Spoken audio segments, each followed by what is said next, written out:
Yo guys, I told you that I would talk about this bike, and today I'm going to talk about this bike. I'm telling you, this is the coolest bike ever. This is amazing. Let's get started. My name is Rikki Rockett. I am known as the drummer for Poison, but this YouTube channel I focus on urban legends, scary stories, ghost stories, and motorcycle stuff, and once in a while I dabble into cameras, but mainly everything is focused on my legend tripping, so I have a good time with that. Most of the gear that I use is for that, but it crosses over to any kind of travel because there are times where I need to go somewhere and go off-road and stay somewhere, quite honestly. Motorcycle's a motorcycle, and for those that are uninitiated with motorcycles, I can see why you might say that. But motorcycles are very, very different. There are so many different kinds of motorcycles. This is what is classified as an adventure touring motorcycle. It used to be just called an adventure motorcycle. I think it's changed a little bit. Some people are starting to get smaller weight bikes, 790s,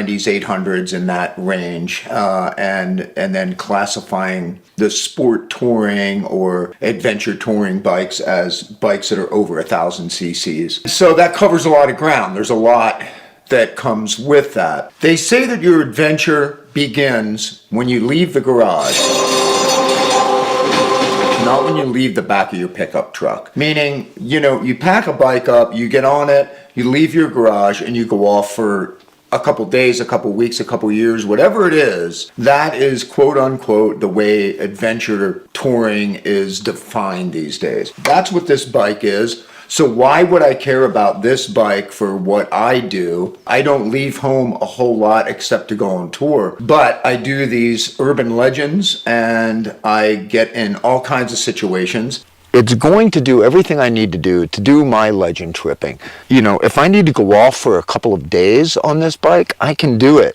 If I need to go off road, if I need to camp off of the bike, if I just need to take freeways, I can do that. If I need to take back roads, it handles really well. It has a really decent turning radius for a bike of its size. A lot of times I've taken my Indian Roadmaster, but it is an on-road bike strictly. And there's been a couple of situations where I wish I had some off-road capability. So that's what this bike will fill that void for being my urban legend motorcycle.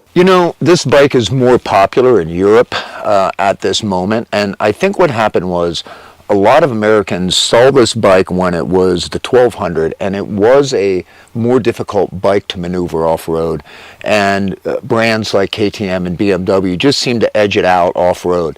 That's not true anymore. With the 1260, it is a different animal, and I'm telling you, this thing goes toe-to-toe with any of those bikes, I promise you. One of the differences between the 1200 Multistrada and the 1260 is that the suspension was lowered to 185 millimeters. The saddle was actually brought down 10 millimeters, so this got a little bit of a reduction in that way, and it made it so that the center of gravity is a lot better on this bike. It's got a different motor. It's got the motor that the Diavel actually has. This motor is the Testoretta motor. It's the motor that is in the Ducati Diavel, which is a power cruiser.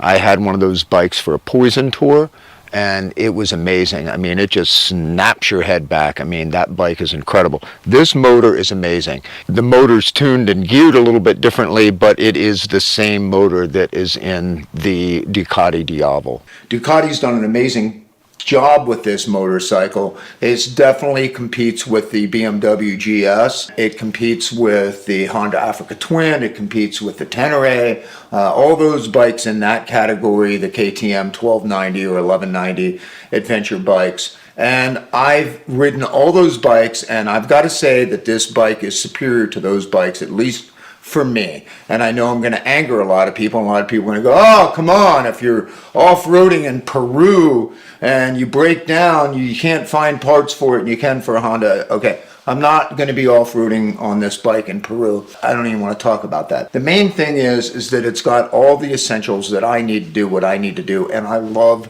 this frickin' motor. So the thing that's interesting about this bike are the riding modes. There are other bikes that have different riding modes, but I was thinking when I was driving here, okay, what are some of the differences between this bike and other bikes, and other adventure bikes, as a matter of fact? We're not comparing this to, say, my Indian Roadmaster. My Indian Roadmaster or my Bobber are two completely different animals.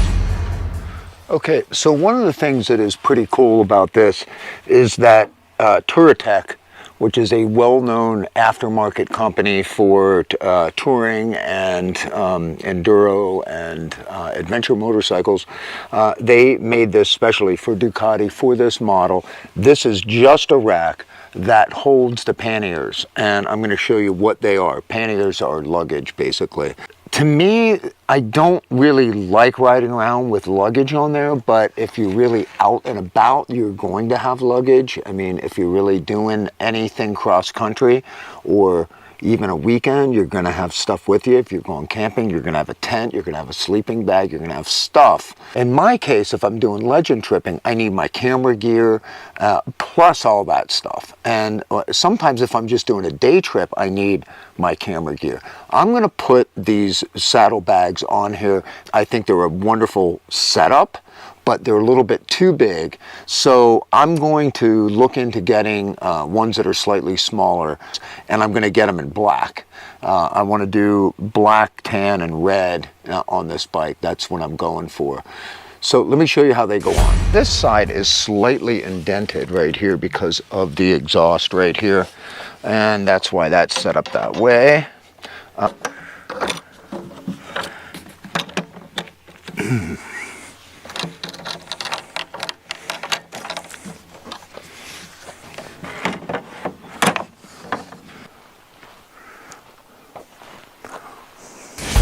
Most bikes today are really good. There are very few exceptions. It just is what suits you. And I am, like I said, this bike to me, it checks a lot of the boxes, but it just flat out excites me. It's just one of those kind of bikes that gets my blood pumping, and it's exciting. Again, you know, I loved my Africa Twin. At the end of the day, it's just the Italian styling of this bike just really won me over. Right now, I'm set up not that far from where I did the What the Hell Happened Here video, which I'll have a link to right here if you want to check that out. You know, one time a police officer said that if all the dead bodies that were buried in the Angeles Forest and these areas all stood up, it would look like Dodger Stadium on a sold-out night. So I hope I was somewhat informative about this bike. There's a lot to know about it, and I'm going to be learning a lot as time goes on. But hopefully you got something out of it, even if you're not into motorcycles. Take care of each other and keep rock alive.